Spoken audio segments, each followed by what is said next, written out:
हरे कृष्णा। तो आज श्रीमद् भागवत पे चर्चा करेंगे। स्कंद 3 अध्याय 18 श्लोक संख्या 24। मेरे पीछे शब्दार्थ बोलिएगा। माँ एनम मायाविनम दप्तम निरंकुशम असत्तमम आक्रीड बालवत देव यथा आसी विषम उत्थितम मैं न मायाविनम दप्तम निरंकुशम असत्तमम आक्रीड बालवत देव यथा आसी विषम उत्थितम। शब्दार्थ। माँ मत एनम उसको मायाविनम माया करने वाला दत्तम हैकड़ीबाज निरंकुशम आत्मनिर्भर असत्तमम अत्यंत दुष्ट आक्रीड खेल करें बालवत बच्चे के समान देव हे भगवान यथा जिस प्रकार आसी विषम सर्प उत्थितम जगा हुआ। अनुवाद तात्पर्य श्री भक्ति वेदांत स्वामी शिल प्रभुपाद के द्वारा जगत गुरु शिल प्रभुपाद की जय। ब्रह्मा जी ने आगे कहा, हे भगवान इस सर्पतुल्य असुर के खेल करने की आवश्यकता नहीं है, क्योंकि यह सदैव मायावी कर्तव्य से दक्ष तथा हैकड़ीबाज है, साथ ही निरंकुश एवं अत्यधिक दुष्ट भी है।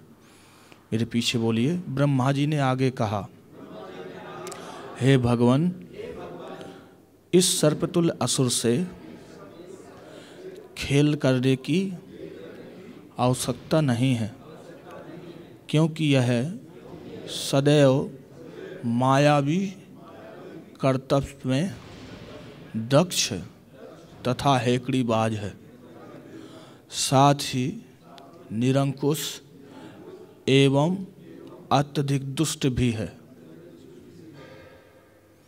तात्पर्य सभी लोग ध्यान से सुनिए। जब सर्प मारा जाता है तो कोई दुखी नहीं होता।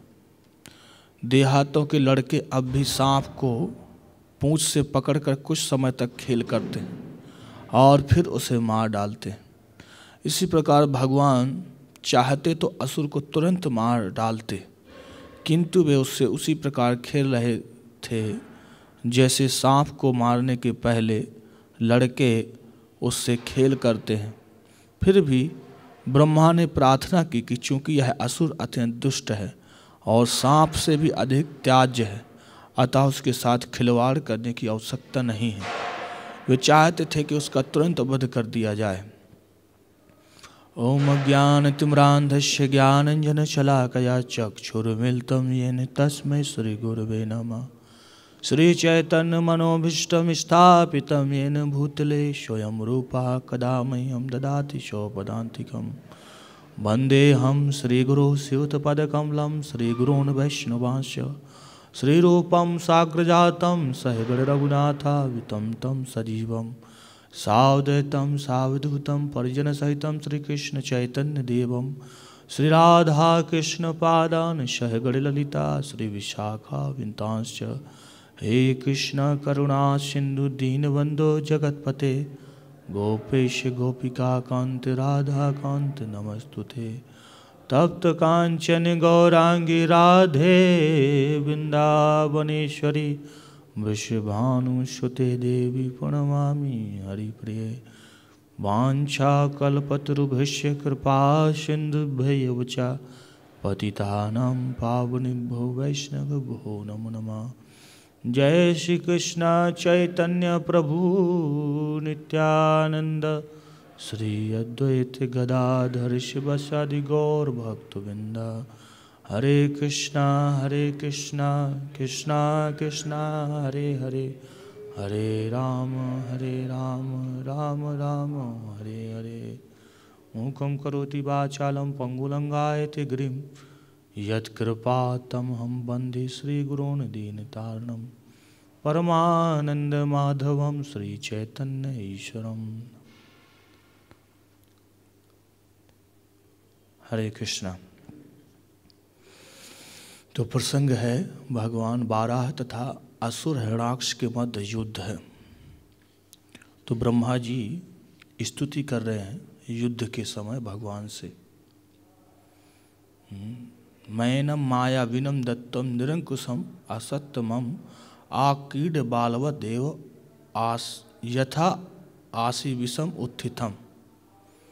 ब्रह्मा जी बोले एनम उसको माया विनम, क्योंकि ये माया में बहुत दक्ष है। कौन? हिरण्याक्ष, हैकड़ीबाज।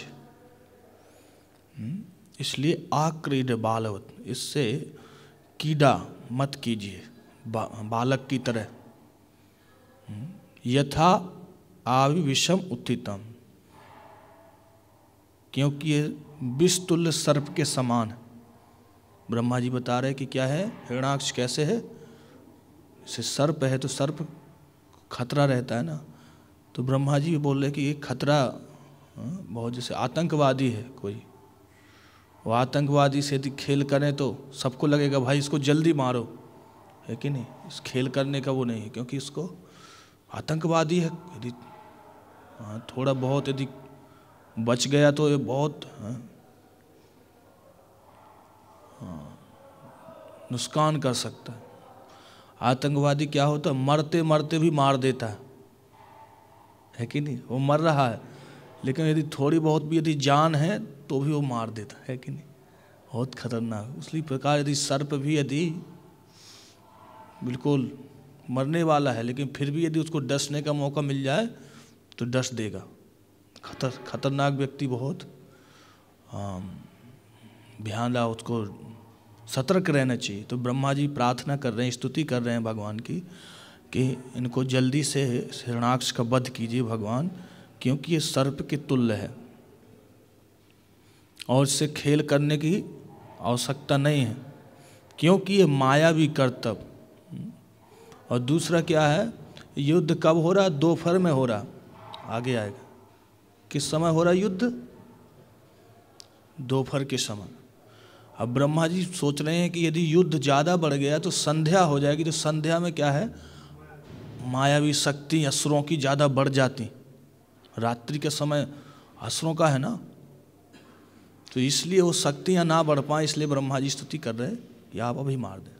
आगे ब्रह्मा जी ये भी बोलते हैं कि आप वैसे दक्ष हैं, आपकी शक्तियाँ भी मार सकती, लेकिन फिर भी है प्रभु विलम्ब मत कीजिए। लेकिन भगवान बड़ा, भगवान क्या है, आस्वादन कर रहे। कौन सा? वीर रस का।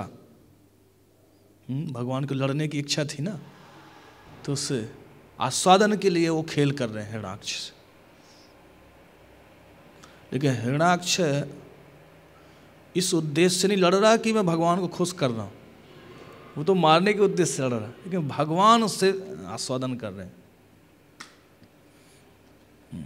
बड़ा हिरण्याक्ष, अलग अलग कल्प में अलग अलग कथाएं हैं भगवान बाराह अवतार की। पृथ्वी भी अलग अलग समय अलग अलग प्रकार से भगवान उनको ऊपर उठाते हैं। से महाभारत में एक बाराह अवतार की कथा है। उस समय जैसे कभी कभी ब्रह्मा जी का पद लेने के लिए कोई व्यक्ति नहीं रहता है, योग्य व्यक्ति नहीं होता है इस पृथ्वी पे। इस पूरे संसार में यदि ब्रह्मा का पद, इतना योग्य व्यक्ति नहीं हुआ जो ब्रह्मा का पद संभाल सके, तो स्वयं भगवान ही ब्रह्मा के रूप में प्रकट होते हैं।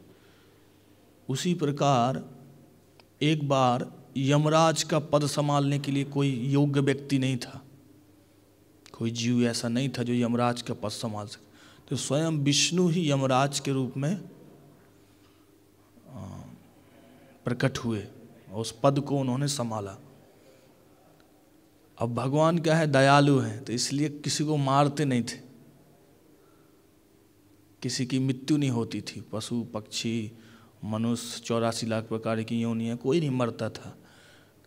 पेड़ पौधे तक भी मरते थे, घास सब अमर, क्योंकि भगवान दयालु थे तो सोचते थे कि सब मेरे ही पुत्र हैं, तो इनको मार के क्या करूँगा। तो दया भाव से पृथ्वी का भार बहुत बढ़ गया। पेड़ों की लंबाई से, आदमियों के बड़े बड़े शरीर, जानवरों के शरीर, बहुत, उस वजन से पृथ्वी कई योजन नीचे चली गई जल में। तब उस दुख हुआ उस पृथ्वी को बहुत ज़्यादा। उस बार तो पृथ्वी ने एक गाय का रूप धारण किया और भगवान से प्रार्थना की कि मेरी उद्धार कीजिए। तब फिर भगवान वराह के रूप में फिर प्रकट हुए और पृथ्वी को कई योजन जो नीचे थी उसको ऊपर लाए। लेकिन उस वराह रूप में केवल एक सिंह था भगवान की, ये पहचान है। जैसे हम भागवत में जो वराह भगवान की जो कथा है उसमें 2 उनके दांत हैं जिससे पृथ्वी को उठा के लाते हैं, और जो महाभारत में कथा है उसमें एक उनका दांत रहता है, उसी पे पूरी पृथ्वी को कई योजन ऊपर उठा देते हैं। सारे देवी देवता सोचते हैं अचानक ये पृथ्वी क्यों ऊपर उड़ रही है, सब घबरा जाते हैं क्या हो रहा है। तब ब्रह्मा जी बताते हैं कि ये वराह भगवान ने ये चमत्कार किया है। तो सब स्तुति करते हैं वराह भगवान की। तो ऐसे बहुत सारे लीलाएं हैं जो भगवान अलग अलग कल्प में अलग अलग प्रकार से करते हैं। हरिवंश पुराण में भी कथा है हिरण्याक्ष और वराह भगवान की। उसमें हिरण्याक्ष पहले पर्वतों के पंख होते थे, उड़ते थे पर्वत। तो एक बार पृथ्वी को छोड़ के पर्वत एक दिशा में गए और एक सरोवर में सब स्नान कर रहे थे। पर्वत बहुत भारी तालाब था, उसमें डुबकी मारते सब, नहाते धोते थे। तो उस समय असुरों को पर्वतों ने कहा कि आप देखो बड़े भाई हो, देखो देवता लोग राज कर रहे हैं। कश्यप जी की जो पत्नी है तो पहली दीति है, फिर अदिति। तो दीति जो दैत्यों की माँ है वो बड़ी है ना, प्रथम रानी है ना उनकी, तो उनकी संतान पहले और अदिति दूसरी रानी है। तो पर्वतों ने भड़काया किसको, असुरों को, कि देखिए आप बड़े भाई हो, देवताओं से बड़े हो, आप दीति के पुत्र हो, और फिर भी देखिए इंद्रलोक पर शासन किसका है, स्वर्ग पे इंद्र देवता राज कर रहे हैं, आप लोग बताओ इतनी छोटी सी जगह में रहते हो। तो असुर ये भड़क उठे कि हम युद्ध करेंगे, हम देवताओं को राज नहीं करने देंगे। तो सारे असुर युद्ध के लिए तैयार हो गए, ने हथियार सब फिटफाट कर लिए, पूरी सेना, और हिरण्याक्ष को घेर के, हिरण्याक्ष को आगे करके सब आक्रमण किए स्वर्गलोक पे।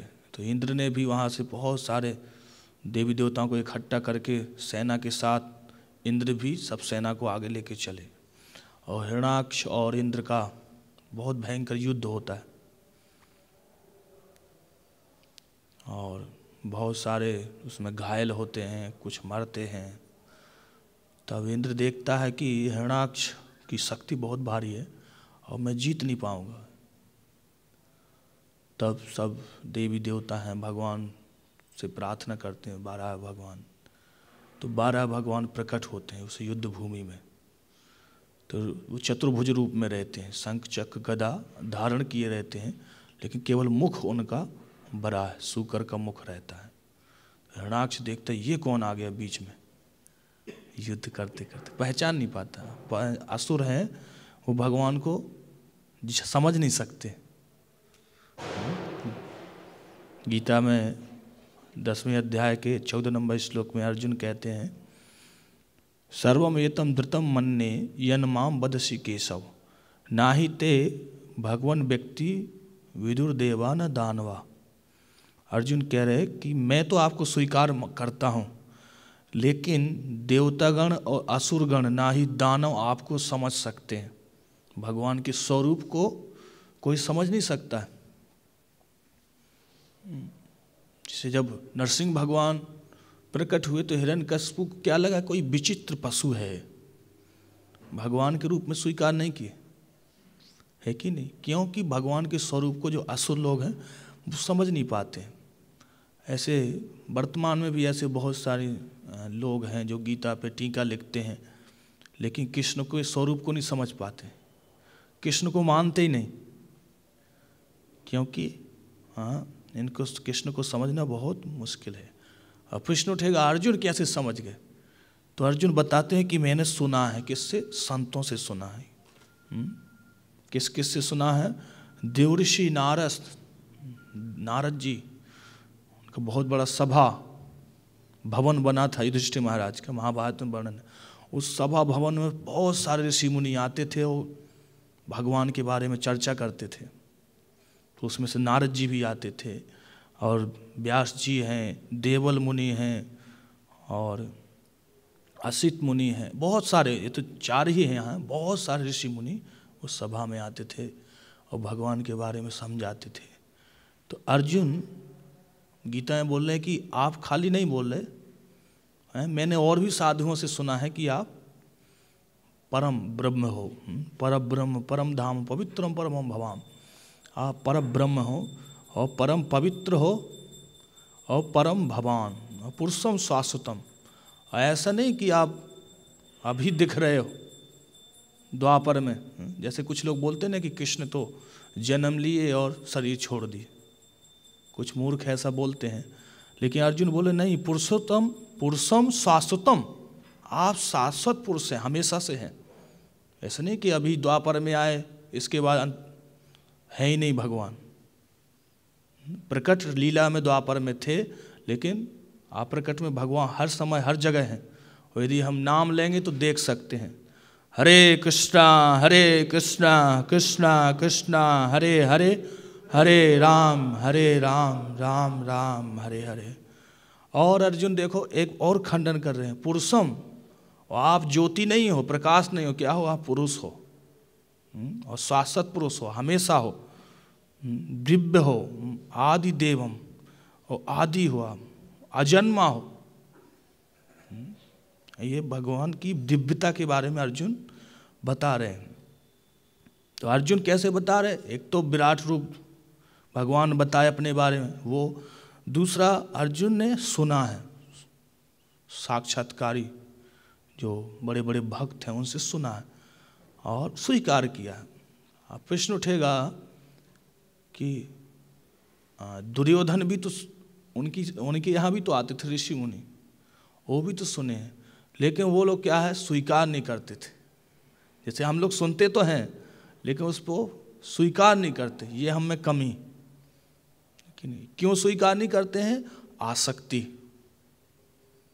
जितनी ज़्यादा आसक्ति है हमारी भौतिक चीज़ों में, इसलिए ये चीज़ें हम स्वीकार नहीं कर पाते।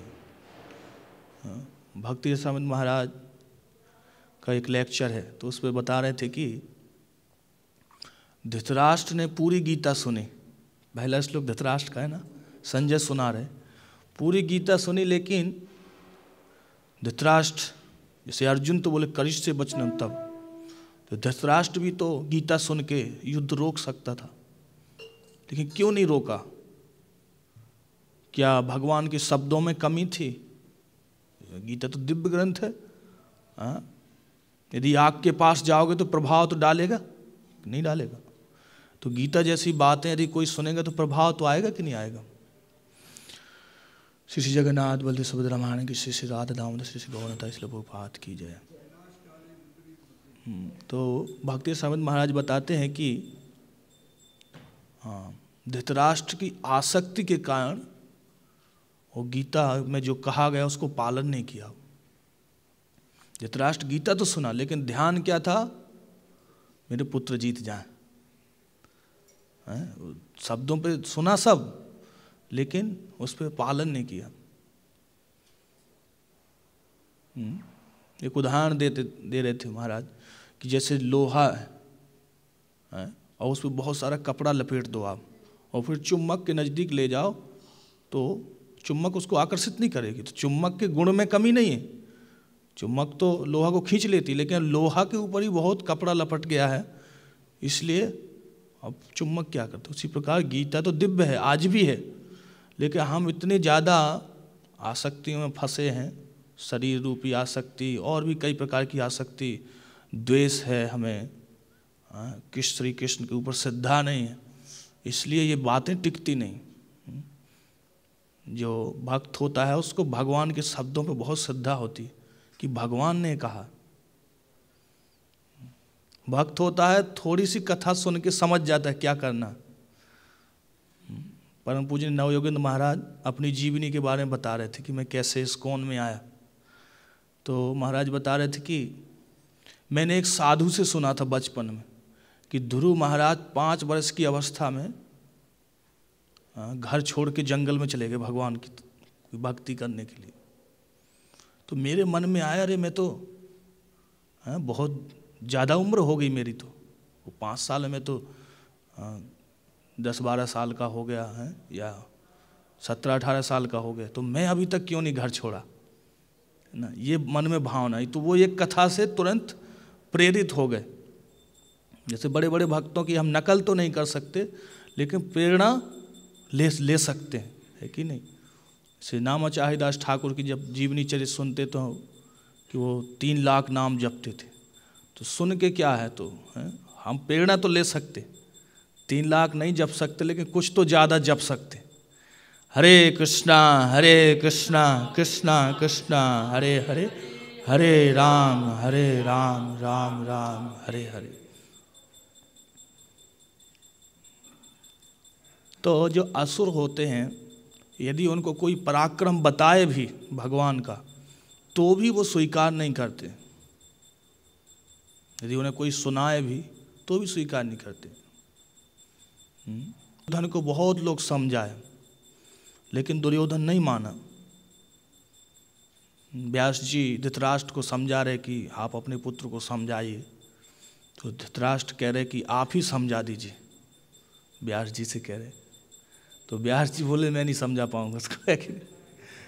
जब मूर्ख है, चाणक्य पंडित बोलते ना, मूर्खाणाम उपदेश प्रकोपो वर्धायते, यदि मूर्ख लोगों को उपदेश दोगे तो क्रोध ही बढ़ेगा उसका। तो व्यास जी ने कहा आप चिंता मत करो, मैत्री मुनि आ रहे हैं रास्ते में, वो समझाएंगे दुर्योधन को, यदि नहीं मानेगा तो श्राप भी दे के चले जाएंगे। तो धृतराष्ट्र डर गया, और जैसे ही मैत्री मुनि आए बड़ा स्वागत किया, आइए पधारिए, ताकि उन्हें कोई तकलीफ ना हो, श्राप न दें। जब मैत्री मुनि समझाने लगे तो उसी समय दुर्योधन भी वहीं बैठा था। तो फिर दुर्योधन को समझाया कि देखो 5 पांडव बहुत शक्तिशाली, उनसे ईर्षा मत करो, उनसे लड़ो मत। भीम ने अभी अभी कई राक्षसों को मारा है। जब ये भीम की शक्ति बता रहे थे तो दुर्योधन धीरे से मुस्की मार के सिर नीचा किए और पैरों से जमीन कुरेद रहा था और बार बार जांग पे हाथ मार रहा था। तो मैत्री मुनि समझ गए कि ये मेरा प्रवचन नहीं सुनना चाहता, जो मैं इसको समझा रहा सीरियस नहीं ले रहा। तो मैत्री मुनि को बड़ा गुस्सा आया, बोले मूर्ख तू मेरी बातों पे ध्यान नहीं दे रहा, मैं तुझे समझा रहा, यही जांग तेरी टूट जाएगी, बड़ी ठोकरा ना, यही जांग में गदा घलेगी तुझे। तो धृतराष्ट्र तो बहुत घबरा गए कि क्या कर रहे आप, मेरे सामने ही आपने श्राप दे दिया। कोई उपाय, कुछ उपाय बताओ इससे मुक्त हो जाएं, धृतराष्ट्र कहते हैं। तो मैत्री मुनि कहते हैं कि उपाय है, यदि ये पांडवों से मित्रता रखे तो गदा नहीं लगेगी इसकी जांग में, यदि मित्रता नहीं किया तो श्राप तो इसके ऊपर प्रभाव डालेगी। तो जो आसुरी स्वभाव होता है, यदि उन्हें कोई समझाए भी तो भी वो समझते नहीं, स्वीकार नहीं करते जब तक स्वयं भुगत न लें। प्रभुपाद जी 3 प्रकार के चोर बताते हैं उपदेश अमृत में। एक प्रकार का व्यक्ति है जो सुन के पढ़ के समझ लेता है कि ये गलत काम है, मुझे नहीं करना। दूसरे प्रकार का चोर है जो सुन लेता है, पढ़ लेता है, फिर भी नहीं मानता, लेकिन जेल में जब डंडे पड़ते हैं, गाली मिलती हैं, तो सोचता है कि बहुत बेकार है, गलत काम नहीं करना चाहिए। लेकिन एक तीसरे प्रकार का चोर होता है, वो पिटता भी है, फिर चोरी करता है, फिर पिटता है, वो सबसे ढीठ व्यक्ति। वैसा नहीं बनना चाहिए, है कि नहीं। सबसे अच्छा तो है कि पढ़ के समझ जाओ। जो भक्त होता है वो एक बार यदि गीता को पढ़ लिया और फिर वो उस पर चलने का प्रयास करता है, फिर सुन लिया कि कलयुग में हरि नाम ही एक साधन है, तब फिर वो ध्यान योग के केंद्र में नहीं जाएगा, है ना, दूसरी संस्थाओं में ज्ञान नहीं लेगा। जब उसको मालूम चल गया कि शास्त्र में लिखा है हरे नाम हरे नाम हरे नाम ही केवलम, कलौ नास्त्यो नास्त्यो नास्त्यो गतिरन्यथा, बृहद नारदीय पुराण। उसने सुन लिया कि इस कलयुग में हरि नाम ही है और दूसरा उपाय नहीं है, तब फिर उसकी इतनी श्रद्धा हो जाती है उसको भटक नहीं सकता है वो। और जो श्रद्धा कम है यदि शास्त्रों में हमारे, तो फिर हमारे बहुत शाखा ही अनंतश्च बुद्धि और व्यवसाय न। यदि हमारी बुद्धि बहुत जगह बटी हुई है, शास्त्रों को सीरियस नहीं ले रहे हैं, तो हमारे मन स्थिर नहीं रह सकता। इसलिए खूब नाम जपना चाहिए। हरे कृष्णा कृष्णा कृष्णा हरे हरे, हरे राम राम राम हरे हरे। तब 12 भगवान चतुर्भुज रूप में प्रकट हुए और जब हिरण्याक्ष युद्ध हुआ तो हिरण्याक्ष ने एक शक्ति का प्रहार किया। जो हरिवंश पुराण में जो कथा है, एक शक्ति का प्रहार किया तो 12 भगवान ने हुंकार से ही उस शक्ति को नीचे गिरा दिया। और ब्रह्मा जी बड़ी तारीफ किए कि वाह, आप तो अद्भुत, आपने तो बहुत चमत्कार कर दिया। और फिर चक्षुदर्शन को छोड़े भगवान हिरण्याक्ष के ऊपर, तो उसने सिर काट दिया। ये अलग कल्प की कथा है, लेकिन इसमें हम जो भागवत में पढ़ते हैं तो इसमें चक्षुदर्शन धारण किए भगवान, लेकिन उसको शूल को काटे, उसके जो त्रिशूल फेंका था एक। जब हिरण्याक्ष ने गदा का प्रहार किया तो भगवान ने अपनी गदा छोड़ दी, तो सब देवी देवता घबरा गए कि अब भगवान क्या करेंगे ना। देखो कभी कभी देवी देवता भी आश्चर्य में पड़ जाते हैं, है ना, क्योंकि भगवान लीला ऐसी करते हैं कि मुह्यंती या सूर्य, ये बड़े बड़े देवता भी मोहित हो जाते। और फिर बड़े जोर से गदा का प्रहार किया उछल के हिरण्याक्ष, तो भगवान ने गदा को पकड़ लिया। अब पकड़ लिया और एक बार वो गदा फेंक के मारा हिरण्याक्ष, तो भगवान ने उसको भी पकड़ पैर से ठोकर मार के गिरा दिया। जो भागवत में बड़ा भगवान है, इसमें 4 पैर हैं उनके। हरिवंश पुराण में जो कथा है उसमें 4 हाथ हैं उनके, चतुर्भुज रूप में, केवल बड़ा भगवान का मुख है। और तब फिर हिरण्याक्ष बड़ा लज्जित होता है कि मैं गदा को कैसे उठाऊं, तो भगवान कहते नहीं उठा लो, कोई बात नहीं। तो फिर हिरण्याक्ष नहीं उठाता, अपनी प्रेस्टेज है ना, मेरी प्रेस्टेज खराब हो जाएगी, तो शूल का प्रहार त्रिशूल मारता, तो उसको भगवान अपने चक्र सुदर्शन से काट देते हैं। उसके बाद फिर हिरण्याक्ष पूरा दोनों बाहु में सोचता है उसको अपने हाथों से दबा दूं। हरिवंश पुराण के अनुसार बड़ा भगवान का जो शरीर था 10 योजन फैला हुआ था और 100 योजन ऊंचा था। 100 योजन समझे, लंका मंदिर पर्वत से लेके श्री रावण की लंका, 100 योजन का पुल था ना श्री राम का, तो 100 योजन ऊंचा, मतलब बहुत बड़ा शरीर था, छोटा मोटा शरीर नहीं था। हिरण्याक्ष का भी काफ़ी बड़ा शरीर था। जो पृथ्वी को इधर उधर कर दे तो कितना बड़ा शरीर होगा उसका।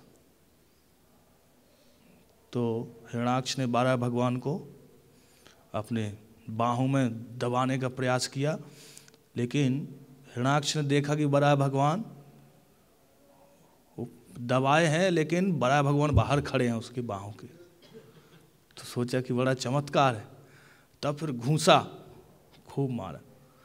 तो ब्रह्मा जी इसलिए मैत्रेय मुनि वर्णन करते हैं भागवत में कि बड़ा भगवान उपेक्षा पूर्वक एक कनपटी पे उसको थप्पड़ मारा, बहुत घूंसा मार रहा था वो।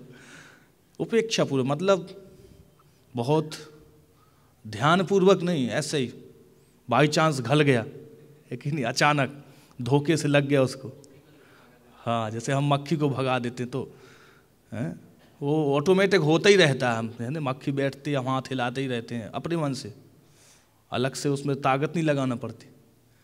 उसी प्रकार भगवान ने उपेक्षा पूर्वक हिरण्याक्ष को जैसे कनपटी मार, तुरंत गिर गया, बड़ी बड़ी आँखें बाहर निकल आई उसके, पूरा शरीर छूटा, लेकिन उसका तेज नहीं गया था।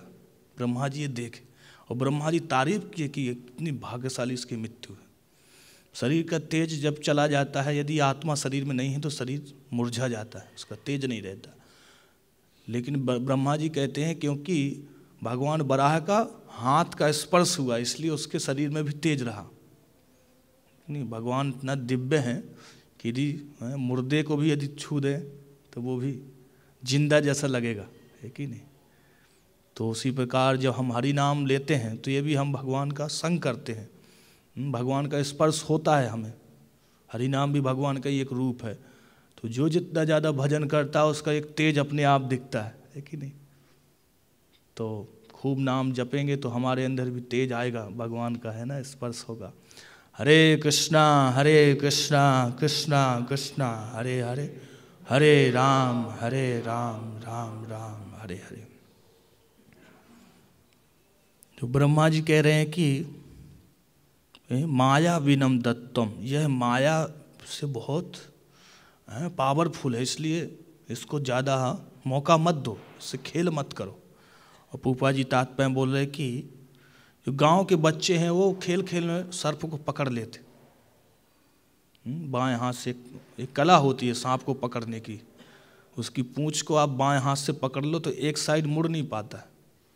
कुछ लोग कला जानते हैं, बच्चे भी जानते हैं, कुछ बड़े भी जानते हैं। गांव में ऐसा हमने आँखों देखा है कि अपने हाथ से वो पूंछ पकड़ लेते हैं और उनको काटता नहीं सांप, ऐसे ही झुलाते रहते हैं उसको, है ना।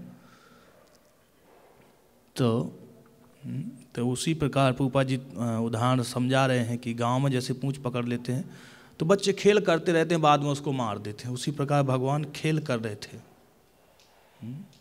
और एक और चीज़ बता रहे तात्पर्य पूपा जी कि जब सर्प मारा जाता है तो कोई दुखी नहीं होता। लीलामृत में वर्णन आता है, पूपाद लीलामृत में, कि एक बार श्रील भक्ति सिद्धांत पूपाद दूसरी मंजिल पे थे, एक सर्प था। पूपाद जी अपने सामने घटना देखी तो भक्ति सिद्धांत पूपाद जी ने आदेश दिया कि उसको मार दो। तो कोई मार नहीं रहा था कि भाई जीव हत्या हो जाएगा। तो फिर पूपाद जी को भी उस समय अच्छा नहीं लगा था कि गुरुजी क्या बोल रहे हैं सर्प की हत्या कर दो। तब पूपाद जी जब भागवत में जब श्लोक पढ़े कि जो साधु होते हैं वो सांप और बिच्छू यदि मरते हैं तो वो भी प्रसन्न होते, तब फिर बड़ी गंभीर लिए पूपाद जी की सर्प को यदि कोई मार दे तो साधु दुख नहीं मनाते हैं कि क्यों मार दिए, क्योंकि जहरीला व्यक्ति है ना वो, यदि छोड़ दोगे तो दूसरों को भी डसेगा वो, है कि नहीं। तो इसलिए साधु लोग देखते हैं कि यदि सर्प मर गया है तो दुख नहीं मनाते। जैसे उसी प्रकार यदि कोई आसुरी स्वभाव वाला व्यक्ति है, यदि उसका देहांत हो गया, है कि नहीं, तो साधु लोग दुख नहीं मनाते उसके ऊपर। और दुनियादारी दुख मना सकती है लेकिन साधु लोग दुख नहीं मनाते, क्योंकि अच्छा हुआ ना, लोगों को परेशान कर रहा था, सता रहा था दूसरों को, अच्छा हुआ ये मर गया। जैसे हिरण्यकश्यपु का जब वध किए भगवान तो प्रहलाद महाराज रोए, वहाँ नहीं रोए, वो तो और माला पहनाने आ गए, ठीक कि आपने हमारे बाप को मार दिया, है कि नहीं। तो ये भक्त का स्वभाव है, क्योंकि जो दूसरों को सताते हैं हाँ, तो वो भक्तों के लिए भी शत्रु हैं। कोई अच्छा व्यक्ति यदि शरीर छोड़ दिया तो भक्त लोग दुख मनाते हैं, और बुरा व्यक्ति शरीर छोड़ दिया तो कोई दुख नहीं मनाता है। एक कवि लिखे हैं कि जब हम आए जगत में जग हंसा हम रोए, ऐसी करनी कर चलिए कि हम हंसें जग रोए। जब हम जगत में आते हैं तो सब लोग हंसते हैं, बच्चा हो गया, बच्चा हो गया, है कि नहीं? और बच्चा रोता है कि कहाँ आ गया मैं। हाँ, ऐसी करनी करिए कि हम हंसते हुए जाएं कि हमने पूरे जीवन भर खूब भजन किया, खूब नाम लिया। हाँ, और हमसे विरह में बाकी सज्जन लोग रोएंगे कि हमारा संग बिछुड़ गया। तो इसलिए खूब नाम जपना चाहिए। हरे कृष्णा कृष्णा कृष्णा हरे हरे, हरे राम राम राम हरे हरे। अब माया विनम, माया के वर्तमान में क्या है? वर्तमान में माया की चीज़ें यही हैं कि जो लोगों को नष्ट करती, जैसे जो भांति भांति के नशा का प्रचार कर रहा, ये सब माया की प्रचार तो हैं अलग अलग रूपों में। या मिसाइल तैयार कर दिया अलग अलग टेक्निक कंप्यूटर सिस्टम से, तो ये क्या है? सब भयावनी, मतलब बहुत भयंकर चीज़ें बन रही हैं और इसका प्रयोग होगा। लेकिन जो आसुरी स्वभाव कलयुग में इतना बढ़ गया है कि उसी को व्यक्ति अच्छा मानता है। जैसे अभी एक लड़ाकू विमान तैयार हुआ है तो भारतवासी बहुत खुश हैं, हमारे पास भी एक लड़ाकू विमान है, जब भी लड़ाई ठनेगी तो हम हमला बोल देंगे। प्रभुपाद जी बोलते थे कि यदि आपने हथियार रखे हैं तो कभी ना कभी चला ही दोगे आप, है कि नहीं? इसलिए खतरनाक है।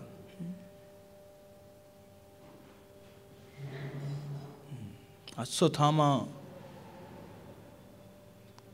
पिताजी से बोला कि आपने अर्जुन को ब्रह्मास्त्र दे दिया, मुझे क्यों नहीं दे रहे हो? तो द्रोणाचार्य जी कहते हैं तू उसके योग्य नहीं, है कि नहीं? अयोग्य व्यक्ति के पास यदि बंदूक रहेगी तो कभी भी मौका पड़ेगा किसी को भी मार देगा।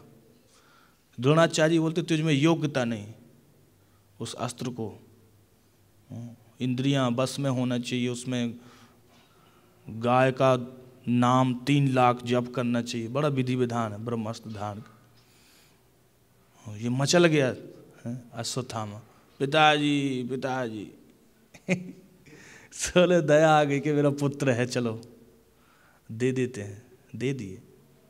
और देखो वही गलती किया, गलत प्रयोग कर दिया ना, घबरा के मारे, डर के मारे उसने प्रयोग कर दिया ब्रह्मास्त्र का। कई लोग बोलते हैं कि द्रोणाचार्य जी ने एकलव्य को क्यों शिक्षा नहीं दी?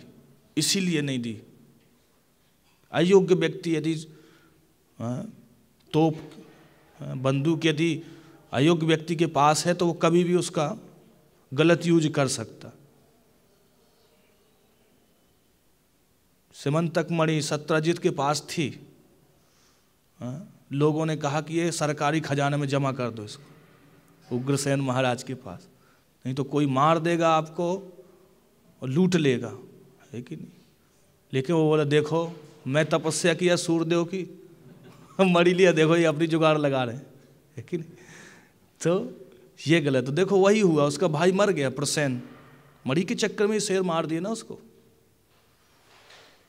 तो उसी प्रकार अयोग्य व्यक्ति के पास यदि कोई चीज आ जाएगी तो वो निश्चित ही कुछ गड़बड़ उसके साथ नुकसान ही होगा, वो दूसरों को भी नुकसान देगा। इसलिए द्रोणाचार्य ने एकलव्य को शिक्षा नहीं दी, मना कर दिया। अब देखो, अब अयोग्य कैसे मालूम चलेगा? उसने कुत्ता भौंक रहा था तो कुत्ते पे उसने वो अपना तीर का निशाना दिखाया, उस पर बहादुरी दिखाई। अब अर्जुन लोग जो सीखे युद्ध, तो ये सरकारी आदमी, अर्जुन क्या है? राजा के पुत्र है ना, तो प्रजा की रक्षा के लिए सीखना जरूरी है विद्या। लेकिन एकलव्य को क्यों सीखना? जंगल में खेलने के लिए? तो खेलने के लिए नहीं है ना। जो हथियार हैं वो क्या है, खेलने के लिए नहीं है, वो तो इमरजेंसी के लिए। तो उसी प्रकार जो आसुरी व्यक्ति है, यदि उनके पास कुछ विचित्र शक्तियाँ आ जाएंगी तो उसका दुरुपयोग करते हैं। हनुमान जी के पास भी शक्ति थी, लेकिन उन्होंने उसका सदुपयोग किया, भगवान राम की सेवा में लगा दिया उस शक्ति को। पर्वत उठा लिए तो लक्ष्मण जी की सेवा में हैं, समुद्र को लांग गए तो वो भी सेवा में। लेकिन आजकल हम देखते हैं जो बॉडी फुलाते रहते हैं, कौन सी सेवा में लगा रहे हैं, है कि नहीं। ये भी अपनी शक्ति बढ़ाते हैं। भांति भांति के जो जिम होते हैं उसमें विटामिन आते हैं उनकी मांस को चौड़ा करने के लिए, और बना के क्या करते हैं, सबको डराने के लिए। देखो मेरी कितनी, जैसे हिरणाक्ष डराता फिरता था, ब्रह्मा जी बोल रहे हैं, है कि नहीं। हाँ, सबको डराने के लिए कि देखो मेरी कितनी बॉडी है। तो ये है गलत जगह शक्ति को लगा। अच्छे कार्यों, यदि शरीर है तो दुर्बलों की रक्षा करो। श्रील प्रभुपाद जी भगवद गीता के तात्पर्य में लिख रहे हैं इस श्लोक में, जिसमें भगवान कह रहे हैं कि मुझे कर्म नहीं बांध पाते। उसके तात्पर्य प्रभुपाद जी बोल रहे हैं कि इस धराधाम पे जब भगवान थे तो कोई भी ऐसा कार्य नहीं किए जो शास्त्र में ना कहा गया हो। तो हम तो कहेंगे कैसी बात कर रहे हो, भगवान तो ऐसे बहुत पांडवों का पक्ष लिए। हाँ, तो प्रभुपाद जी लिखते हैं कि क्षत्रिय के कर्तव्य है शास्त्र में कि दुर्बलों की रक्षा करना। तो पांचों पांडव असहाय थे, उनके पिता नहीं थे, उनके पास कुछ राज साज सब छीन लिया गया था। कौरव राजगद्दी थी कौरवों के पास, 100 पुत्र थे, उनकी सेना भी बहुत बड़ी थी। इसलिए भगवान ने कमजोर वर्ग की रक्षा की, ये क्षत्रिय का कर्तव्य है। तो कोई पूछे कि भगवान ने भी तो सहयोग दिया पांडवों का, भगवान शक्तिशाली है, सहयोग दिया, लेकिन किस लिए, कमजोर वर्ग के लिए। और धार्मिक है ना, धार्मिक भी थे। महाभारत में वर्णन आता है, भगवान जब संधि के लिए जाते हैं, विराट रूप दिखाते हैं, उसके बाद जब वापस लौटते हैं तो कर्ण को रथ पे बैठाते हैं, एकांत में समझाते उसको कि देखो तुम कुंती के पुत्र हो और दुर्योधन का साथ छोड़ दो। दुर्योधन को संग मिल रहा है इसलिए वो भी लड़ने के लिए उद्यत हो रहा है, जब सहयोग नहीं रहेगा वो भी पीछे हट जाएगा। हाँ, और भगवान श्री कृष्ण यहाँ तक बोलते हैं कि आप राजगद्दी आपको मिलेगी, युधिष्ठिर आपको पंखा झलेंगे, आप बड़े भाई हो ना युधिष्ठिर के। तो कर्ण देखो क्या वहाँ जवाब देते हैं कि भगवान यदि आप मुझे राजगद्दी भी दे दो, सब वैभव दे दो, तो भी मैं पूरी राजगद्दी दुर्योधन को सौंप दूंगा। ये देखो कितना मतलब दुष्टता का व्यवहार। मान लीजिए कोई कहे कि हम आपको फलानी जगह एक राजा बना, और आप कहो कि हम पूरा राजपाट एक आतंकवादी को सौंप देंगे, है कि नहीं। तो ये कोई शराफत नहीं है कि नहीं। हाँ, ये एक राधानाथ महाराज जी के शिष्य हैं, वो ऐसा उदाहरण दिए थे महाभारत पे लेक्चर उनका। तो उसी प्रकार जो आश्री स्वभाव है वो इतना गलत है, खराब है कि यदि उनके पास कुछ शक्तियाँ भी हैं तो उसका गलत यूज करते हैं। वो या तो दूसरों को सताएंगे या भगवान को ही सताएंगे। जैसे यहाँ देवताओं को ही परेशान किया हिरण्याक्ष ने, और डायरेक्ट अब भगवान से भी लड़ने के लिए तैयार। एक सालो नाम का राजा था, भागवत में कथा है। हाँ, शिशुपाल का जब वध हुआ तो उसको सहा नहीं गया। वो पता लगाया कि अभी कृष्ण द्वारका में नहीं है, अभी हस्तिनापुर में, तो द्वारका पे आक्रमण कर दिया।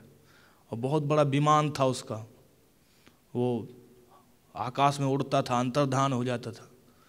तो बहुत परेशान किया द्वारका में युद्ध के लिए। जब भगवान श्री कृष्ण को आए तो देखे कि सालों ने आक्रमण किया है, तो भगवान श्री कृष्ण ने भी ललकारा उसको और युद्ध किए। और सालों ने ऐसी एक माया रची, देखा कि मैं तो हार जाऊंगा, तो उसने एक कृष्ण के ही दूत से खबर भिजवाई कि सालों ने आपके पिताजी को बंदी बना लिया, वसुदेव जी को। और थोड़ी देर में सालों के साथ खड़े वसुदेव जी, साल बोले देखो ये हैं तुम्हारे पिताजी, मैंने किडनैप कर लिया इनको, तुम्हारे देखते देखते अभी मारता हूँ इनको। और भगवान ने अपनी आँखों से देखा कि उसने सिर काट दिया वसुदेव जी का और उनका धड़ वहीं पड़ा। तो कितनी अद्भुत माया दिखा दी उसने, है ना। तब भगवान थोड़ी देर में देखते हैं कि वहाँ ना वो साल है और ना वो शरीर है जो गिर गया है वसुदेव जी का। अब समझ गए भगवान क्या है, ऐसा माया दिखा रहा है। तो ऐसे बहुत सारे राक्षस हैं जो असुर हैं, बड़े बड़े भांति भांति की चीज़ें दिखाते हैं। जिसे हम वर्तमान में देखते हैं कि कुछ आसुरी स्वभाव वाले साधु भी होते हैं, कुछ जादू टोना दिखा देते हैं, है कि नहीं। हाँ, जैसे तांत्रिक होते हैं, कुछ ऐसा दिखा देते हो, हम सोचते हो ओह क्या चमत्कार है, यही सब कुछ है। और उस समय फिर हम क्या है, भगवान को छोड़ के उन्हीं को पूजते हैं। हाँ, कृपा रुकी थी आ गई है इनके द्वारा, है कि नहीं। या कोई भभूति दे दिए, एक बच्चा पैदा हो गया तो अब भगवान को छोड़ दिया, उसी को। यहाँ तक कि देवी देवताओं को भी छोड़ देते हैं, है कि नहीं। क्योंकि सोचते हैं कि वर्तमान में जब ये इतना लाभ दे रहे हैं तो वर्तमान में यही चल रहा है। कलयुग की बुद्धि इतनी सीमित है, लोगों की बुद्धि इतनी कम है, सोचते हैं कि वर्तमान में क्या नया चल रहा है कि नहीं। जैसे यदि नाई ने गलती से कैंची मार दी बाल में, गलती से कैंची लग गई, तो सोचते हैं यही एक डिजाइन होगी, और फिर बस लोग उसी की फिर नकल करते सब डिजाइन।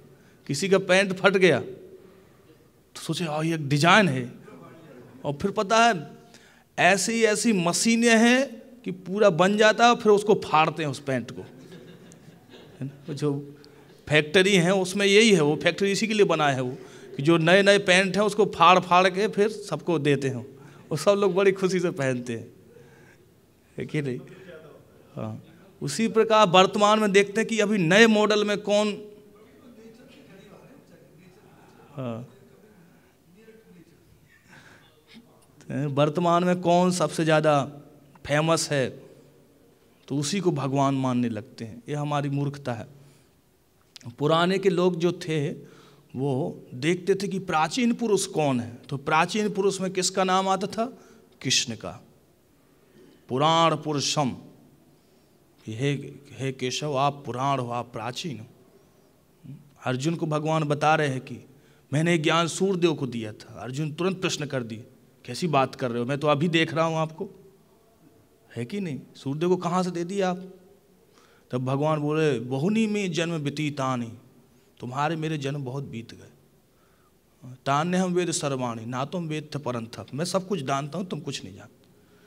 तो हम प्रश्न कर दिया अर्जुन ने कि आप तो वर्तमान में दिख रहे हो, और हमें भी प्रश्न करना चाहिए, ये बाबा कब से पूजने लगे, होना चाहिए प्रश्न, नहीं होना चाहिए कि कहीं शास्त्र में पहले इनकी पूजा थी कि अभी अभी नए प्रकट हो गए हैं। इनका शास्त्र में लक्षण है कि नहीं, नए नए अवतार, फलाने अवतार, बाबा मोहन राम की जय तो ऐसे अलग अलग अवतार जिनका शास्त्र में कुछ उल्लेख ही नहीं। चैतन्य महाप्रभु का तो उल्लेख है, चैतन्य उपनिषद में बड़े विस्तार से वर्णन है चैतन्य महाप्रभु का।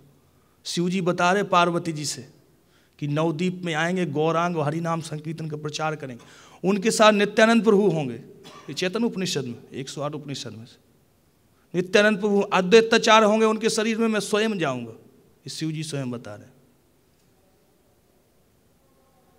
तो ये शास्त्र प्रमाण है, और यदि हम शास्त्र को नहीं मानेंगे तो फिर भटक जाएंगे। मैं तो ऐसा भी देखा कि कुछ भक्त भी हैं फिर भी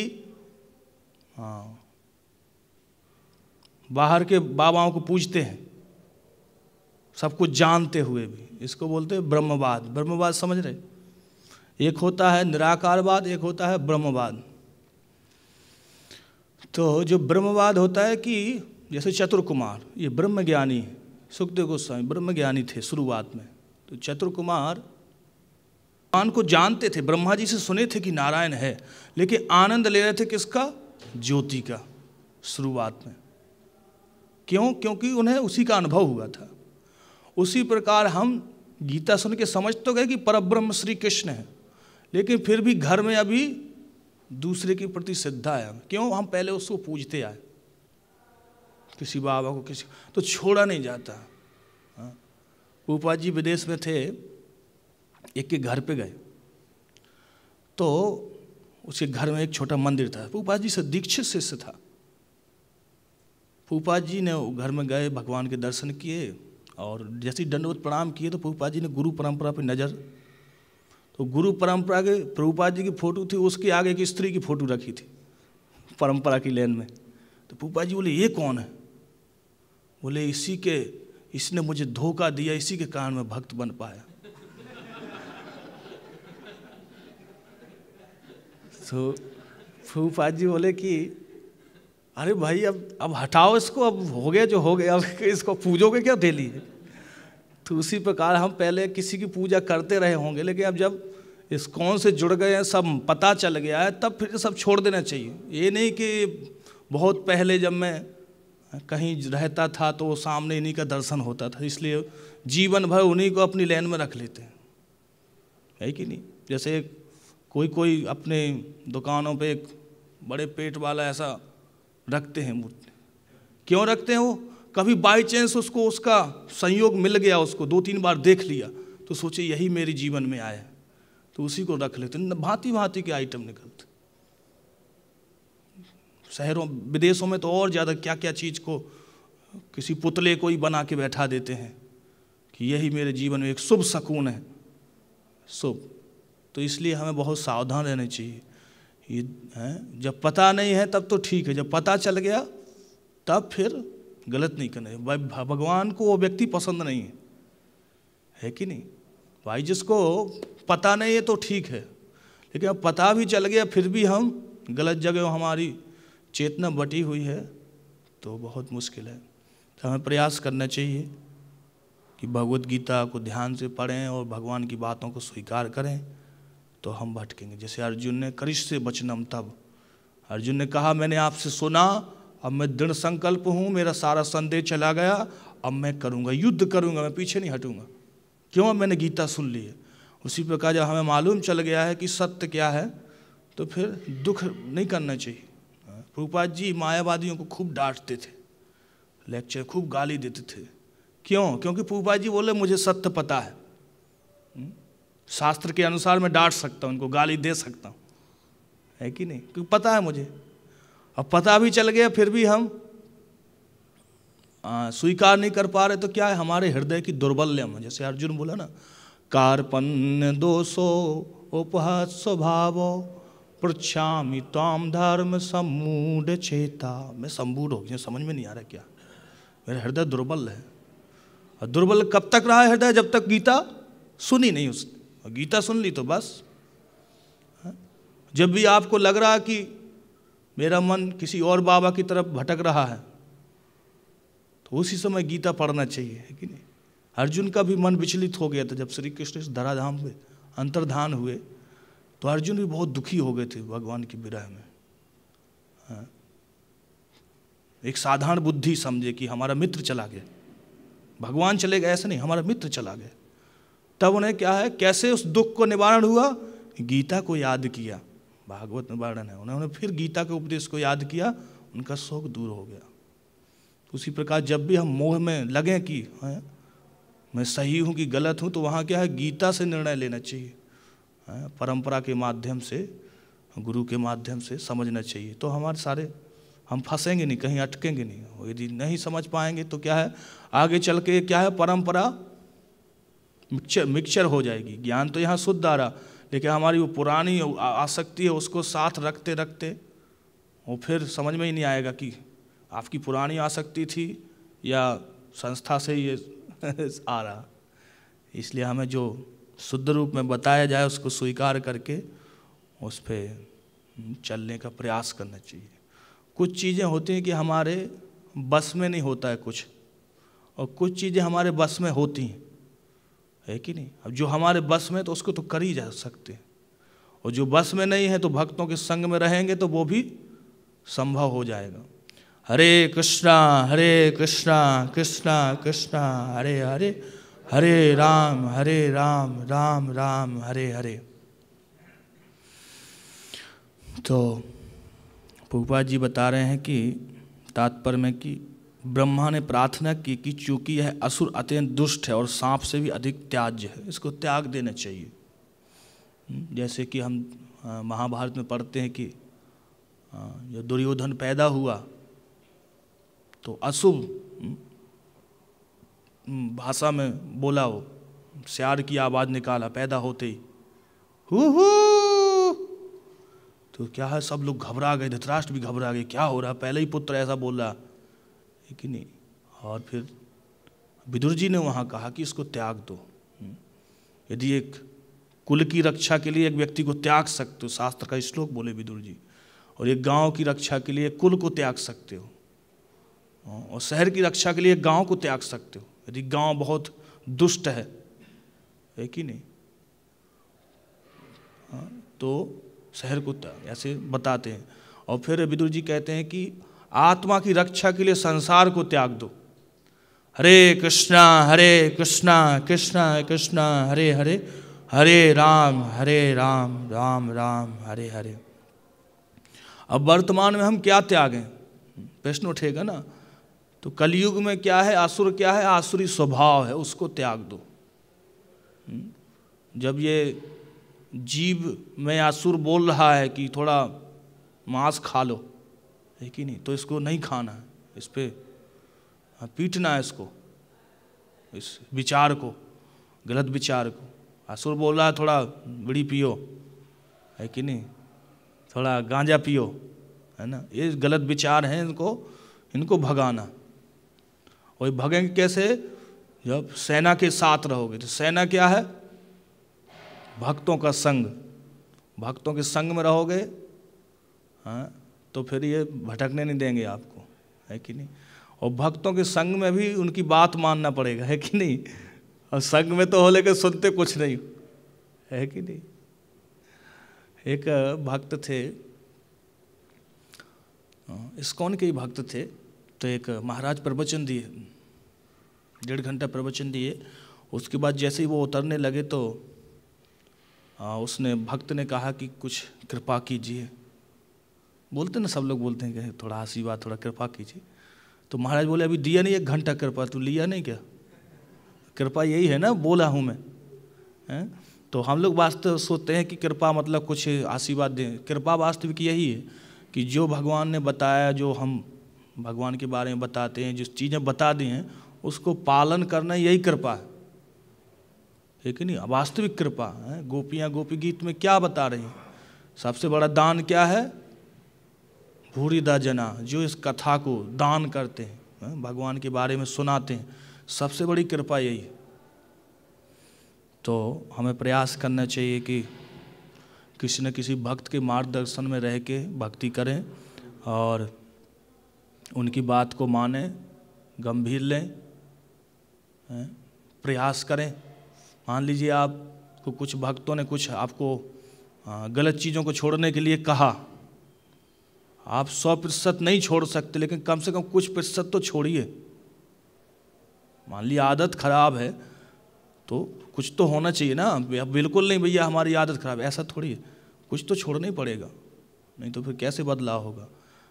75% छोड़िए, फिर 1-2 महीने में और थोड़ा 50% छोड़िए, एक दिन सब छूट जाएगा, कुछ तो छोड़ना ही पड़ेगा। हाँ, भक्तों के संग में, नहीं तो फिर आप लाभ नहीं उठा पाओगे।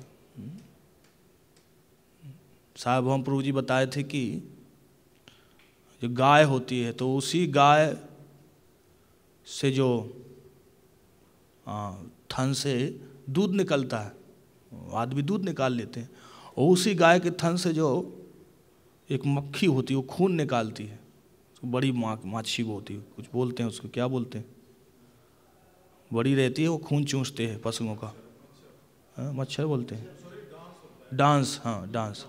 तो डांस भी उसी थन पे बैठती है, लेकिन उसको दूध का स्वाद नहीं मिलता, उसको खून का स्वाद मिलता है। तो उसी प्रकार यदि हम भक्तों के बीच में भी अपने स्वभाव को यदि हम नहीं बदलेंगे तो फिर कुछ लाभ नहीं होगा, है कि नहीं। भक्त लोग बताए उसको पालन करना पड़ेगा। परम पूज्य राधा गोविंद महाराज बताए थे कि भक्त का संग का मतलब ये नहीं कि मैंने उसके शरीर का खूब संग किया, उसके साथ रहा। बोले ऐसे तो फिर और ज़्यादा संग तो फिर मच्छर करता है कि नहीं। वो तो और प्रकृष्ट संग है, उसको भक्त के खून को भी चूस लेता है। तो क्या तो क्या उसकी चेतना बदल जाती है क्या मच्छर की? नहीं, वो मच्छर ही में रहता है, वो खून ही चूसता रहता है जीवन भर। तो उसी प्रकार भक्त के संग में मतलब उससे सुनना, उसकी बात मानना, ये लाभ है।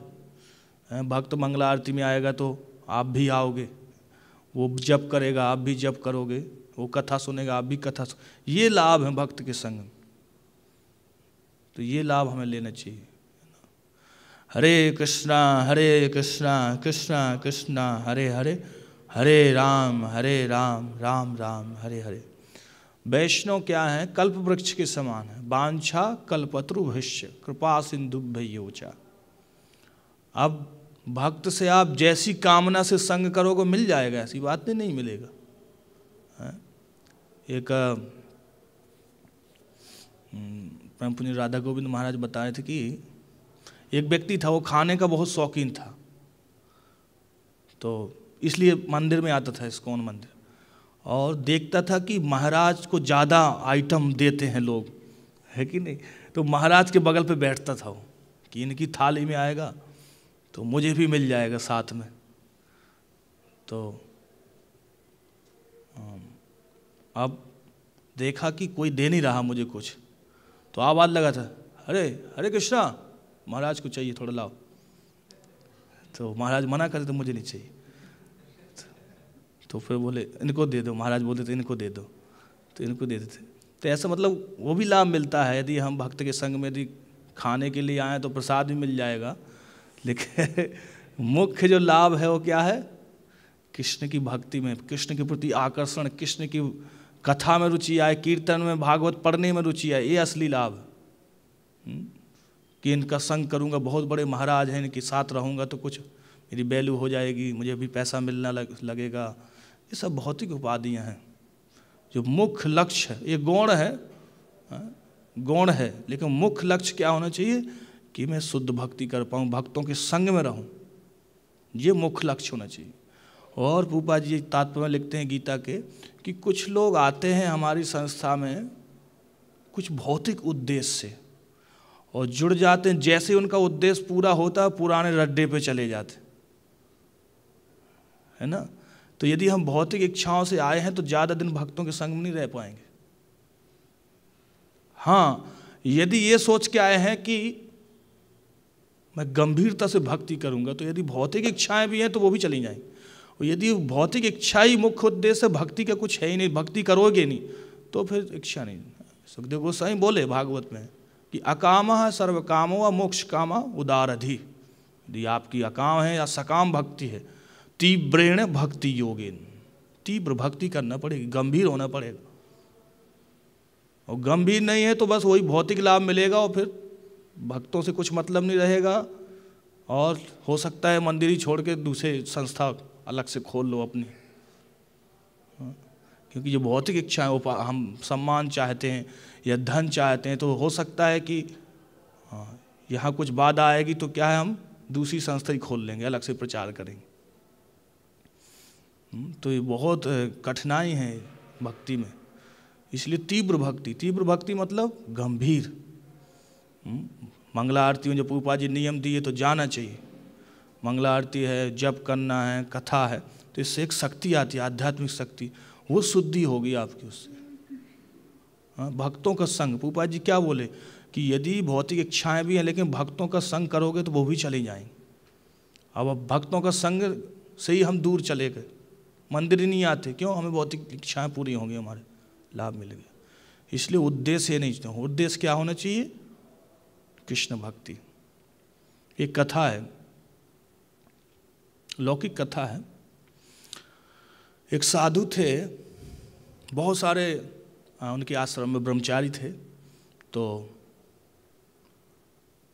एक चोर आया वहाँ आश्रम में, तो सोच रहा था कि यहाँ तो कुछ है नहीं, सब साधु हैं, कुछ जुगाड़ नहीं लग रही थी, उसको बड़ा माल चाहिए था कुछ। तो कुछ समय बाद एक बहुत बड़े मालिक सेठ जी आए उस आश्रम में, उसकी एक लड़की थी, और सेठ जी थे वो धार्मिक व्यक्ति थे। तो उन्होंने सोचा कि मैं जो अपनी लड़की की शादी किसी भक्त से कर दूं। तो जो महंत थे उस आश्रम के, उनको बताया कि यदि कोई ब्रह्मचारी यदि तैयार हो शादी के लिए तो मेरी एक पुत्री है। तो उन्होंने सब शिष्यों से पूछा, सबने मना कर दिया, गुरुजी हम तो विरक्त जीवन बिताने के लिए, हम शादी करने थोड़ी आया। तो ये चोर उस समय सुन रहा था वहाँ, है ना, तो इसने सुन लिया कि ओहो ये तो बहुत रईस व्यक्ति है, बंगला है इसका, गाड़ी है, सब मिल जाएगा मुझे। तो जब वो सेठ जी बोले ठीक है, यदि कुछ दिन बाद इच्छा हो जाए किसी की तो बताना। बोले ठीक है मैं बताऊंगा, आप कुछ दिन बाद आना। तो चोर तुरंत क्या है सिर मुड़ा के हाजिर हो गया, मैं भी भक्त बनना चाहता हूँ। तो बोले ठीक है भाई, शिष्य बढ़ रहे हैं, क्या दिक्कत है। तो वो भी लाल लाल कपड़ा पहन लिए सब। अब दोबारा जब सेठ जी आए, बोली है कोई, बोले अभी तक तो कुछ पता नहीं चला। तो ये जो चोर था जो नया नया भर्ती हुआ था, गुरुजी क्या बात है आप मुझे बताओ। बोले शादी की बात हो रही है। बोले गुरुजी ऐसे मैं गृहस्थ आश्रम में जाना चाहता हूँ, मैं शादी करना चाहता हूँ। तो बड़ी खुशी की बात है, लेकिन सेठ जी बोले मेरा कोई पुत्र नहीं, आपको मेरे घर पे ही रहना पड़ेगा, वहीं पे। चोर बोला कोई बात नहीं, वहाँ भी रह लेंगे, चोर को तो माल चाहिए, कहीं भी रह लेंगे। अब वो घर पे भी आ गया और देखा बहुत वीआईपी महल है, गाड़ी बंगला, एकदम बहुत रईस व्यक्ति था, वो सबका मालिक वही है, कोई संतान नहीं सेठ जी की। और मन ही मन सोचा कि ये जो आश्रम के जो ये साधु क्यों तैयार नहीं हुए, ये भी तो भिखमंगा है, ये तो और जल्दी धन मिलेगा, ये तो भीख मांगते ही रहते हैं, यहाँ हमें दे दो, कुछ दान दे दो। तो ये लोग क्यों नहीं इसके चक्कर में फंसे, कुछ ना कुछ रहस्य है। तो पूरी रात नहीं रहा उस महल में, वो रात को ही छोड़ के आ गया, क्या सोच के कि निश्चित ही ये साधुओं के पास इससे भी बड़ा धन है। तभी ये यहाँ इसमें लालच नहीं दिए कि भाई छोटे धन के पीछे क्या पड़ना। तो तुरंत आश्रम में आया और बोले कि आप लोग शादी क्यों नहीं कर रहे हो, आप लोग उस सेठ जी की रईस क्यों नहीं बनना चाहते। बोले क्योंकि हम सबसे बड़े भवन में जाना चाहते हैं, गोलोक धाम, चिंतामणि का बना है, वहाँ तो जमीन ही हीरे मोती जड़े हुए हैं, बहुत वैभव, विमान मिलेगा फर्स्ट क्लास का, ये तो गाड़ी जमीन पे चलेगी और विमान हवा में उड़ेगा। तो सही बताओ यार। बोले हाँ और क्या। तो चोर क्या है, तलाक दे दिया उसको, लेकिन जो सेठ जी को, और खूब भजन में लग गया फिर से। तो उसी प्रकार ये क्या है, छोटे छोटे से लालच हैं। तो हमारा जो बड़ा लक्ष्य है उस पर ध्यान देना चाहिए कि बड़ा लक्ष्य क्या है, भगवान के धाम जाना है कि नहीं। एक और छोटी सी सुनाता हूँ। परम पूज्य राधा गोविंद महाराज सुनाए थे कथा। एक देश का ये नियम था कि वहाँ जो राजा बनता था तो कुछ साल तक बनता था, जीवन भर तक नहीं। मान लीजिए 25 वर्ष, जैसे सरकार होती ना कि इतने वर्ष तक, है ना, 5 साल, है ना। तो ऐसा ही वो राजा का भी एक नियम समय था कि उसको इतने वर्ष तक राजगद्दी पे रहना पड़ेगा। फिर उस देश का ये नियम था कि राजा को एक लंगोटी पहनाते थे लास्ट में, और एक नाव पे बैठाते थे और जंगली इलाका में छोड़ देते थे, तो पशु वशु खा जाते थे उस राजा को। तो एक राजा बहुत दिमाग का तेज था, वो सोचा कि भैया मेरी भी यही दशा करेंगे बाद में, है कि नहीं, अभी तो खूब ऐश्वर्य भोग रहा हूँ मैं। ये नियम इसलिए था कि क्योंकि राजा को डर रहेगा तो इसलिए गलत काम नहीं करेगा, ज़्यादा अय्यासी में नहीं आएगा, उसको पता रहेगा कि भैया मर जाना है मुझे कुछ दिन में। तो एक बड़ा बुद्धिमान था, तो उसने क्या किया, सोचा कि ये लंगोटी पहनाएंगे बाद में और फिर नदी के उस पार जंगल में छुड़वा देंगे तो हम शेर भालू खा जाएंगे जंगल में मुझे। तो उसने क्या किया कि जब तक वो जिंदा रहा तब तक वो बहुत सारे सैनिकों के से वो पता लगा लिया था किस दिशा में ये छुड़वाते। तो बहुत सारे आदमी लगा के जंगल में ही एक बहुत बड़ी बिल्डिंग खड़ी कर दिया, हवेली, और बहुत सारे आदमी वहाँ पहरेदारी सुरक्षा के लिए लग गए। और उसका चिंतन पूरा उसी हवेली के ऊपर रहता था कि कब वो तैयार हो जाए जंगल में। और इसलिए वो ना तो शादी विवाह में जाता था किसी के, ना ज़्यादा किसी से बात करता था, हमेशा उसी का उसको वो रहता था, ध्यान रहता था। और जब उसको समय पूरा हुआ उसका, तो उसको लंगोटी पहनाए और जब जंगल में बढ़िया अपने भवन में आराम से चला गया। तो उसी प्रकार जो हमें चाहिए कि भौतिक संसार में उतना ध्यान ना दे के भगवान के धाम में जाने के लिए तैयारी करना चाहिए। और तैयारी क्या है? भक्तों का संग, हरि नाम जप, कथा श्रवण। हरे कृष्णा कृष्णा कृष्णा हरे हरे, हरे राम राम राम हरे हरे। तो आप लोगों को कोई प्रश्न है? द्रोणाचार्य ने, कुछ लोग तो यहाँ तक भी बोलते हैं कि कर्ण को द्रोणाचार्य ने नहीं पढ़ा है, लेकिन महाभारत में कर्ण पढ़ा है। दुर्योधन, द्रोणाचार्य ने कर्ण को शिक्षा दी है युद्ध की, ऐसे नहीं कर्ण, क्योंकि सूत है ना कर्ण, तो सूत तो राजाओं के साथ शिक्षा ले सकते हैं, लेकिन ये सूत भी नहीं है ना। एकलव्य कौन है? एकलव्य?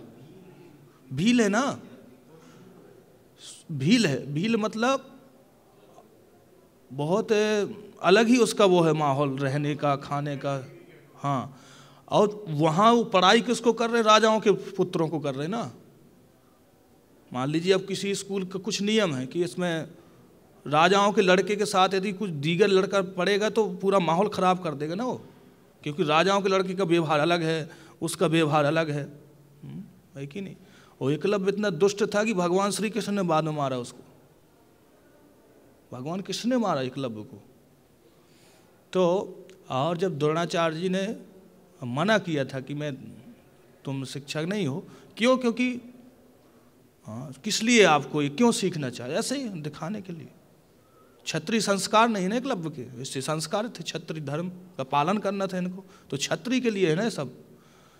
और दूसरा कि जब अवज्ञा करने पे भी वो जबरदस्ती सीख लिया, और तो अर्जुन को वचन दिए थे द्रोणाचार्य की, क्योंकि अर्जुन ने खुश किया द्रोणाचार्य को। और फिर जिसने विद्या सीख ली तब द्रोणाचार्य जी अंगूठा मांगे, लेकिन फिर भी द्रोणाचार्य ने उनको उपाय भी बताया था कि तुम चिंता मत करो। प्रसन्न हो गए थे द्रोणाचार्य जी कि तुम इतने मतलब शरणागत हो गए, तुमने अंगूठा दे दिया, तो मेरी कृपा से तुम्हें अंगुली से भी तुम चला सकते हो बाण। ये द्रोणाचार्य जी आशीर्वाद दिए उसको, तो चलाता था वो, क्यों नहीं चला? युद्ध करता था एकलव्य, लेकिन वैसा नहीं चला पाता था जैसा अंगूठे के साथ चला पाता था। क्यों? क्योंकि द्रोणाचार्य ने अर्जुन को वचन पहले दे दिया था, तो उन्हें अपने वचन की रक्षा करनी। अब दूसरा है कि अश्वत्थामा के पुत्र मोह में, तो पुत्र है तो पुत्र के लिए तो व्यक्ति को प्रेम रहता ही है कि नहीं। और जो भक्त है वही विरक्त रह सकता है। जैसे श्रीवास आचार्य का पुत्र मर गया फिर भी कीर्तन में नाच रहे। चैतन्य महाप्रभु बोले आनंद नहीं आ रहा, बोले कोई बात नहीं, फिर से शुरू करो, है कि नहीं। तो ये भक्त का वो है कि वो अनासक्त रहता है, लेकिन अब जो पूरी तरह विरक्त नहीं है उसको तो आसक्ति रहती है। महाभारत में लिखा है कि सब लोग यमुना पानी के भरने के लिए पात्र देते थे, द्रोणाचार्य के लिए पानी लाते थे सब कोई, तो सबको कमंडल दे देते थे और अश्वत्थामा को मटका देते थे, तो वो जल्दी घड़ा से भर के ले आता था पानी। तो तब तक एक विद्या सिखा देते थे द्रोणाचार्य अश्वत्थामा को, मेरा पुत्र मतलब ज़्यादा विद्या सीख जाए, ये लालच था द्रोणाचार्य।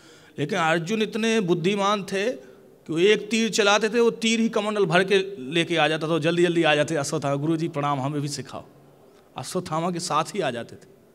तो अर्जुन किसी विद्या में कम नहीं रहे। तो ये तो था, पुत्र मोह तो था ना द्रोणाचार्य को सबसे ज़्यादा था। जब अश्वत्थामा मारा गया उसी विरह में तो मरे वो, अश्वत्थामा मारा गया, वो सदमा बैठ गया उनको, तो पुत्र में तो आसक्ति थी उनकी, है कि नहीं। तो हमें यही शिक्षा मिलती है कि हमें ज़्यादा आसक्ति नहीं करनी चाहिए, नाम लेना चाहिए। हरे कृष्णा कृष्णा कृष्णा हरे हरे, हरे राम राम राम हरे हरे। आपका प्रश्न था?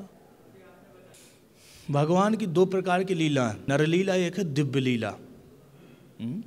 तो दिव्य लीला नर मनुष्य नहीं कर सकता।